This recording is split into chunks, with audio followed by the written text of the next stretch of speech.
Engineering విద్యార్థులను CM Revanth అవమానిస్తున్నారని మండిపడ్డారు కేటీఆర్. రేవంత్ రెడ్డికి ఈసీ ఫామ్ నింపడం వచ్చా అని చెప్పి ప్రశ్నించారు. ఇంజనీర్లకు ప్రాజెక్టులు కట్టడం వచ్చు, కాంగ్రెస్ పార్టీకి సమాధి కట్టడం వచ్చు అని వ్యంగ్యంగా విమర్శించారు.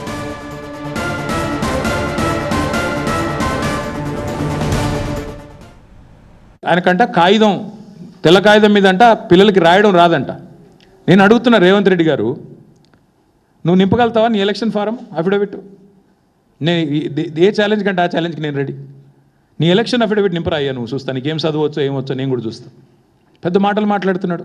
జీవితంలో ఒక పోటీ పరీక్ష రాసినావా? ఒక్క పోటీ పరీక్ష ఏదన్నా కాంపిటేటివ్ ఎగ్జామ్ పొరపాటున ఎప్పుడన్నా జీవితంలో ఒక ఇంటర్వ్యూకి అటెండ్ అయినావా? ఏం తెలుసు నీకు పిల్లల గురించి? మేము కష్టపడి చదువుకున్నా. నేను కూడా జీమాట్ రాసిన, జిఆర్ఈ రాసిన, జవహర్లాల్ నెహ్రూ యూనివర్సిటీ ఎంట్రన్స్ రాసిన, ఆల్ ఇండియా ఎంట్రన్స్లో సీటు సంపాదించి పూనాలో పోయి చదువుకున్నా, అమెరికాలో పోయి చదువుకున్నా. ఎంతసేపు ఏడుపులు తప్ప వేరే వాళ్ళ మీద. ఒక్క ఇంటర్వ్యూ అటెండ్ అయిన ముఖమా నీది? ఒక్క పోటీ పరీక్ష రాసిన ముఖమా? పోనీ ఒక అప్లికేషన్ రాసే తెలివి ఉందా? నకలు కొట్టి పాస్ అయినవి గోడల మీద సున్నలు వేసుకుని బతికినోడివి.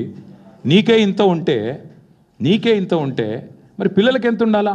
ఇవాళ ఎవరయ్యా కట్టేది? ఇవాళ ముఖ్యమంత్రి గారు రయ్యమని తిరుగుతున్న ఫ్లైఓవర్లు కట్టింది ఎవరు? ఇంజనీర్లు కాదా? హైదరాబాద్లో 42 ఫ్లైఓవర్లు కట్టింది ఎవరు? ముఖ్యమంత్రి కూర్చుంటున్న సచివాలయ భవనం కట్టింది ఎవరు? తెలంగాణ ఇంజనీర్లు కాదా? ఇవాళ మీరు కదా. ఇప్పుడు ఈ నిమిషం మనం మాట్లాడుతున్న ఈ నిమిషంలో ఎల్లంపల్లి నుంచి పైకి రివర్స్ పంపింగ్ ద్వారా ఇవాళ నీళ్లు లిఫ్ట్ చేస్తూ ఉన్నాం ఎస్ఆర్ఎస్పికి. ఎవరు చేసింది? అది ఇంజనీర్లు కాదా?